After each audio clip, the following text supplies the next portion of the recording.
Alright, so in this video we're taking a look at the URUAV RX5808 EVO diversity receiver module, and this is a receiver module for Fat Shark style goggles. As you can see here, it fits into a module blade like this. This is actually the Furious FPV docking, and this will work on most Fat Shark style goggles. So it comes, obviously you get the receiver module, you don't get the antennas, you get a cover here if you want to use that for the goggles, and then you get an auxiliary power board along with a ribbon cable, and this goes into the other side of the goggles that actually need this. Now, not all the goggles do, but some of the ones, I think the Dominator series will require this auxiliary power board, and which means you kind of have to take your goggles all apart to install this. There's probably some other videos on YouTube if you're wondering how to do this, as well as in terms of like how to use this module. It's fairly straightforward, this 3-button operation here, and you can read the instructions and go through that if you'd like, but I'm not really going to really spend too much time in this, because in my opinion, yeah, this is a $60 module currently. I've seen it as high as $90 to $100. The price fluctuates a lot. It's, in terms of performance, it is pretty decent, and it does sort of use this, I don't know if you call it technology or method, where it merges the two video signals and gives you a better overall image, which is similar to the way Rapidfire works.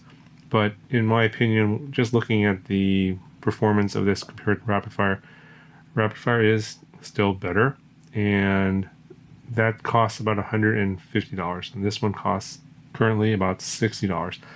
So I am having a hard time, trying to figure out who this is really for. For one thing, if you're a new pilot and you're just getting into FPV, and you're just having to run across this video, I don't recommend getting any kind of analog technology for FPV. Just go straight to DJI and save up the money for that. You'll have a much better first-time experience as an FPV pilot. However, if you have been using like some box goggles, and you're maybe moving up to some Fat Shark goggles, and you want to have a diversity receiver has pretty good performance, but you don't want to spend $150 on Rapidfire, then this might be something that you might want to consider. But I'm thinking that this target audience here is going to be rather small for the people that this is going to be appropriate for.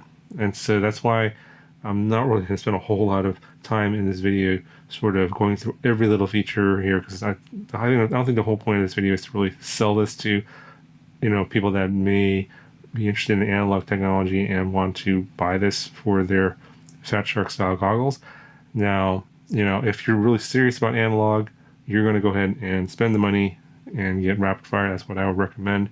But if you're really on a budget and you want decent performance, this might be an option if you definitely know you're not going to be going to any sort of digital system anytime soon. So obviously, in addition to the display here that shows your channels, and you have a menu over here as well. Again, pretty basic operation. You can go in here and read the manual and figure out how it operates. You also have an OSD that all these functions will show up on. So let me show what you will see in your goggles as well. Okay, so here's kind of what you're looking at here in your goggles. We have the basically the AV out on this docking to this PowerPlay DVR and monitor. So you have this frequency and band down here in the lower left hand corner, which unfortunately you can't turn off. This here is an OSD overlay from the docking, so this is not something you would see in a Fat Shark style goggle. These two things, the RSSI band, bar and the battery voltage, but this down here in the lower left is from the module, and you can't turn that off. Now when you go into the menu here, obviously the video goes away, and then you can actually go into these different settings from the basically without taking your goggle off and looking at the screen that's on the actual module itself. So this is similar to a lot of fairly modern goggle modules out there. So this is nothing too unusual. And again, I would say just go to the manual. It'll cover all the things on how to use the different functions here. It's pretty straightforward. Nothing really too special there. Anyway, so I probably showed you some little bit of footage here on the screen while I've been talking, so maybe that'll give you an idea of what the performance is like in terms of how it would perform in a environment with a lot of multi-path interference. I think that's where this sort of technology excels in terms of like merging two signals into a better image. And it's okay. This is pretty decent compared to what you would get, say, a couple of years ago. But there's a lot of options out there now. There's, I think, one from Fox here called Wildfire. There's TBS Fusion. There's a lot of, and again, there's also the modules from eSheen, the EV300O, and also the SkyZone modules as well. But I think those are built into those goggles and can only be used with those goggles, so maybe those don't count.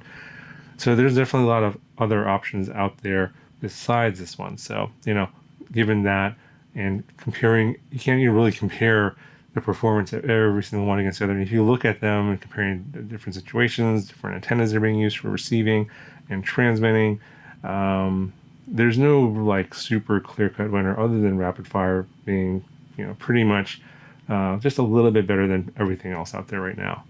Anyway, I think that's all I gotta say about this module. I am going to be just giving this one away because I'm not going to be using it. So if someone out there is interested in winning this and the giveaway, follow the instructions down in the description. And yeah, I'll probably pick winner probably maybe like in a day or two. So I'll put the rules down in the description. I haven't really figured that out yet, so definitely read the rules down in the description so you know what's going on. And yeah, hopefully someone will get better use out of this than I will, because I won't be using this. Anyway, that's going to do it for this video. I'll talk to you guys in the next one.